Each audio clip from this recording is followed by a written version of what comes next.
When does the rule "don't be boring" come into play?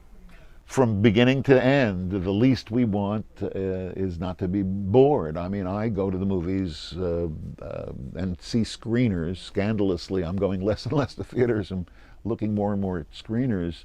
I used to feel guilty about not going to the theaters. Now I feel guilty about not screening the screeners. And the reason is usually I am bored. I think most art is pretty bad.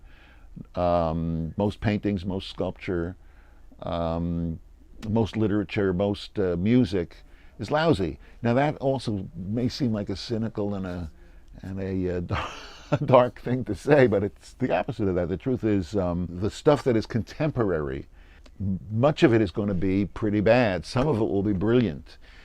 What happens is that the bad stuff falls away. I was in New York not too terribly long ago, and I was in the museum, the Metropolitan Museum of Art, one of my favorite museums. And I didn't see a single painting there that wasn't timeless and eternal, that didn't deserve to be there. And you could get the impression from that the paintings are somehow worthy all the time. But what you don't realize, a lot of people don't realize, is that for every painting that hangs at the Met, there are 10,000 stupid, worthless, jerky, amateur paintings. Now, there's nothing wrong with, I think it's wonderful that people tried to paint and tried to be creative and took a shot at it. But it's unusual that it's worth bothering somebody else about.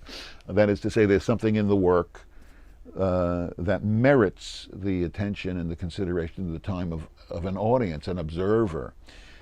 In film, because it is contemporary, even more so television, because it's in our face now, there hasn't been the chance for the bad stuff to drop away. So we think that it's uniquely bad when it isn't. It's just as bad as other art.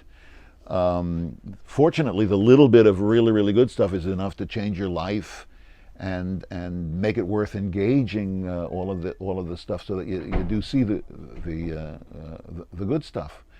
There's people say, why don't they make good movies now like they used to in the 30s and the 40s?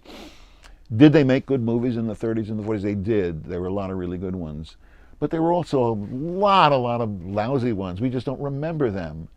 I think 50, 60 years from now they'll be saying, why don't they make good movies like they did back in the early new millennium? Because people will have forgotten the Hunger Games. I'm not a big fan of the Hunger Games. I think people are going to forget about it. But they're going to remember The Imitation Game. Isn't that the movie about touring and so on? The least we want, when I say don't be boring, I'm saying that's the very least that I want from a work of art. We're talking now about dramatic narratives. I was at the Louvre in Paris and I saw the Mona Lisa, among others. How much time did I spend with it? A minute?